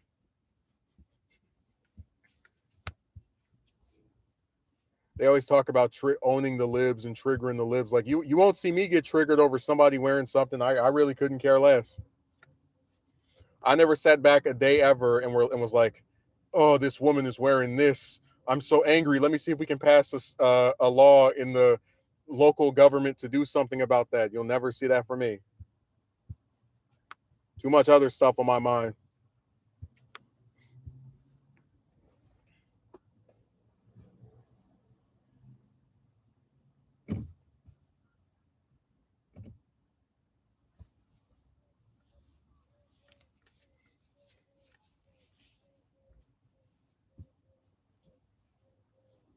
I just felt really bad for Rev because after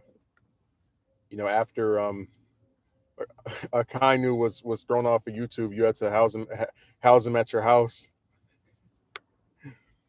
Not a huge fan, meaning I wouldn't personally wear skirt dresses, but heels can come in handy. Did you know heels were originally men's shoes and became female shoes because the culture boom that came? Yeah, but listen, what when I advocate for this stuff, I have to keep making this disclaimer. I am not saying that you have to wear anything that women do. Like that's my point. That like if you don't want to do this, you don't have to. You can wear whatever you want. Again, like it's just me simply pointing out that one side pretty much can wear whatever it wants, women. Um, and then the other side is like in this really tightly confined box, basically. So it's all just really sad to me.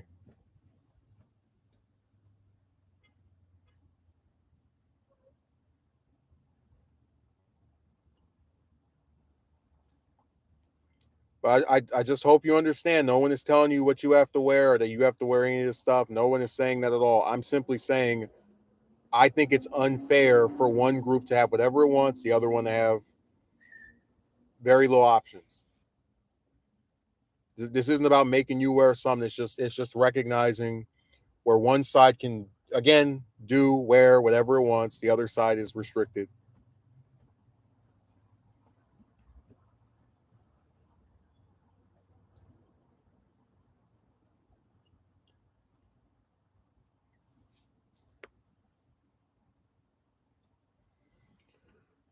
Man,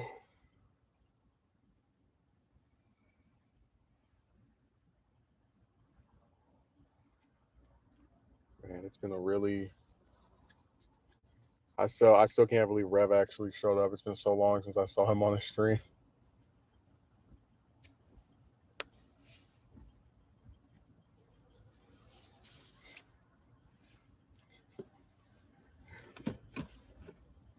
Dude, my favorite part about this whole thing is that it's not even about making a social statement. It's just what's comfortable. Like a lot of I mean, a lot of I've explained this before, but a lot of female stuff is comfortable as far as like the fabrics and whatnot. And it's just kind of sad that like if you want to wear any of that stuff, you have to do it at your house or be prepared for people to look at you or whatever. It's just one of those things where I just wish there wasn't such a stigma around this stuff. It's really sad.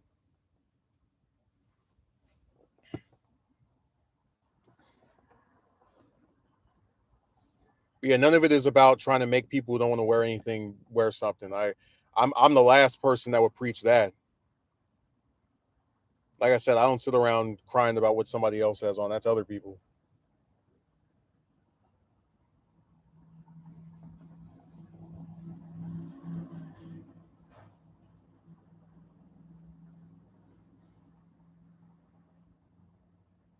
I'm just pointing out that there's a lot of you know things that are just geared toward one side, not the other.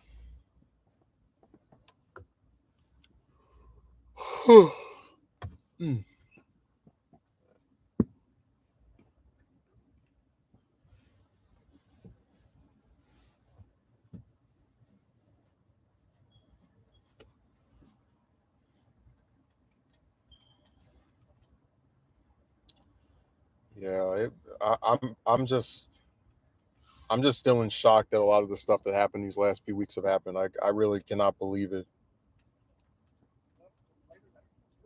Like as far as these places and events have been concerned, it's been really crazy.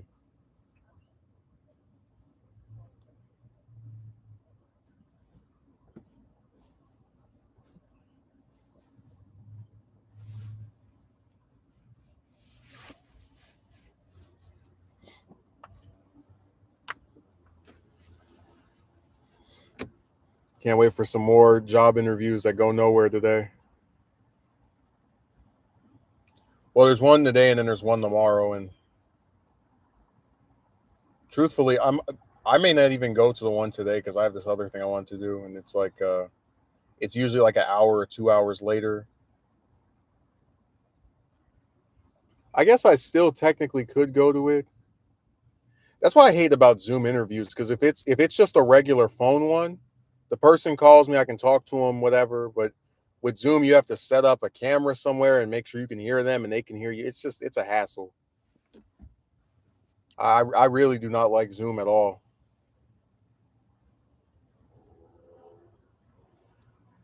Just a really irritating, stupid site. And usually the people that tell you to go and get on there with them are not even available to speak to anyway for that long.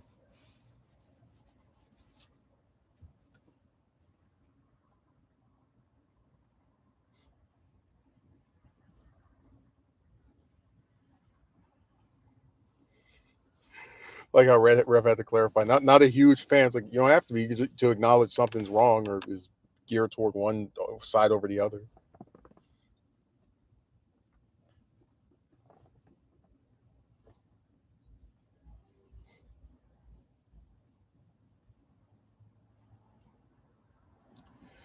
Well, I'm trying to think of what else I can say here before we wrap this up. I'm gonna try to make another edited video. I don't know for sure or not because last week was crazy. This week could be even crazier. Um, I just don't know, but I'm gonna try. Yeah, Zoom is basically a cheap blank knockoff of Skype. I never had as many problems with Skype though. Skype was much more stable. On Zoom, a lot of the people that tell you to go on there, they don't even know how to use their own site or they're late to it. That happened to me twice last week where they told me to talk to them on Thursday and the person was late by like 20 minutes. Then the one on Friday was said they were in the room waiting for me while I was waiting for them and they had to make another account. It's just a bunch of crap. And like what drives me crazy is they're not even showing you anything. They're not like putting up PowerPoints or screenshots.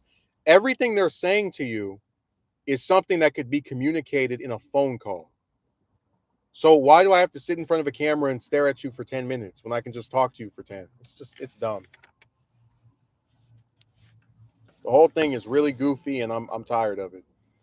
So with that being said, um, I'm gonna wrap the stream up at this point because I do have one or two errands to get involved with, even though I really don't feel like doing them, but whatever.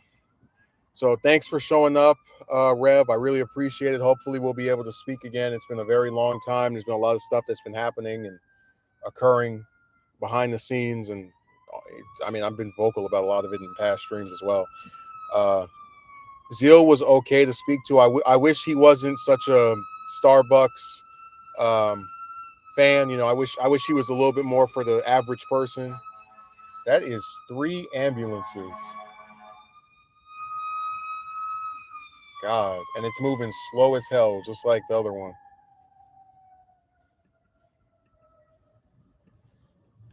These ambulances are just they're ridiculous. But yeah, I just want to say that. Oh, let me read what Rev wrote before I go. I got a funny story though. I actually had a conversation with a senator named Chris Murphy. I made a political speech on Instagram about how I felt and hashtag American politics, and he literally responded, "Wow, Murphy did from I believe that's Connecticut. Let me see, just to clarify. I don't want to give you the wrong state and then have you thinking that you're going to meet with this senator and then he's not even there. Uh,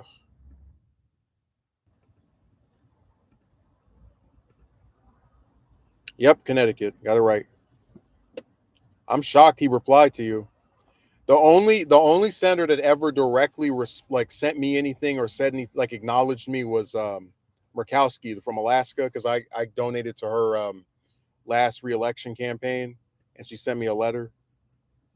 You know, one of those little form letters, but still, I was surprised because I've donated to a lot of people and they never sent me anything.